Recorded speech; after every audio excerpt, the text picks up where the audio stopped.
తెలంగాణలో పథకాల అమలు తీరుపై ఎక్స్ వేదికగా కాంగ్రెస్ ప్రభుత్వం హరీష్ రావు మండిపడ్డారు. గృహజ్యోతి పథకాన్ని పూర్తిగా కాంగ్రెస్ అటకెక్కించిందని విమర్శించారు. 200 యూనిట్ల ఉచిత విద్యుత్ ఇస్తున్నట్లుగా డప్పు కొట్టుకుంటున్నారని, వాస్తవానికి పేదల నుంచి బిల్లులు వసూలు చేస్తున్నారని ఆరోపించారు. జీరో బిల్లు జనరేట్ కాలేదన్న నెపంతో పేదల నుంచి పెండింగ్ బిల్లులు వసూలు చేస్తుండడం దుర్మార్గమన్నారు. ఎన్నికల ముందు ఒక మాట, అధికారంలోకి వచ్చాక మరో మాట చెబుతున్నారని ఆరోపించారు. మేనిఫెస్టోలో చెప్పిన 6 గ్యారంటీలు, 13 హామీల్లో ఒక్క పథకాన్నైనా సంపూర్ణంగా అమలు చేస్తున్నారా అని ప్రశ్నించారు.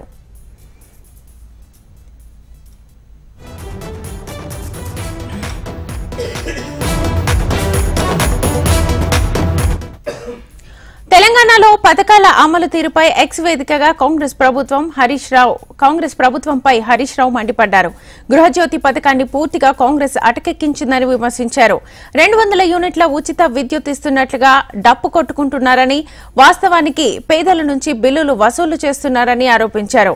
జీరో బిల్ జనరేట్ కాలేదన్న నెపంతో పేదల నుంచి పెండింగ్ బిల్లులు వసూలు చేస్తుండడం దుర్మార్గమన్నారు.